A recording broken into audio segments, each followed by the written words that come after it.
report, people will see there are small things that you can do. Thinking about your learning programs, and how they're structured and how they connect to people. Thinking about the self-assessments that you might be able to build into leadership opportunities or career development opportunities. All of that, I think, can enable these small steps along this purpose-driven journey.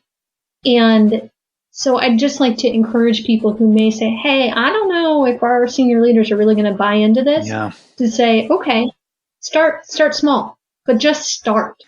A lot of the conversations around this and the writing around this is about leaders. Yeah. And one of the things that I've learned in talking to smart people on the podcast is that culture, yes, leaders are important in setting culture, but they're not all of it. They're not all of it by a long way. Culture comes from the grassroots. It comes from, managers. It comes from even the customers and the physical environment where places operate. Yeah. And so I think that's a really interesting point. And it gets back to, Aaron Hurst's thing about there's your individual purpose and then there's organizational purpose. And when those things align in some way, then all kinds of goodness happen. I have to tell you kind of a funny story, Chris, just with the last moment we have. And that is when I first moved to the Bay Area, it was in the middle of the last recession. Right. And I actually was a Taproot consultant. So I didn't know who Aaron Hurst was, didn't know any of that. But when I came, I had a set of skills and I knew I wanted to try and make an impact.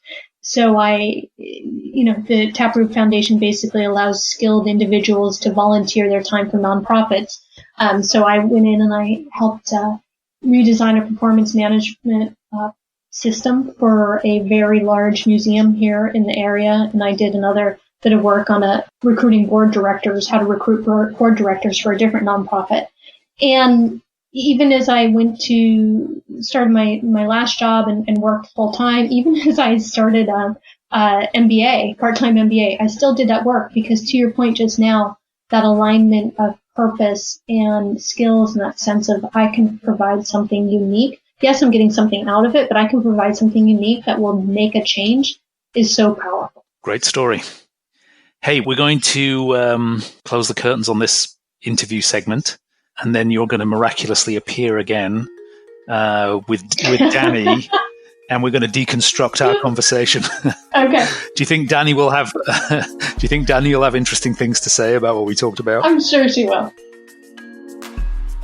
You can listen to a debrief of this episode, including information on purpose technology vendors, a discussion on purpose washing, and a special request for Michelle Obama from Danny by heading over to www.novoed.com/purpose, where you can also pick up a transcript of this episode and all the rest of the episodes in the season as we publish them.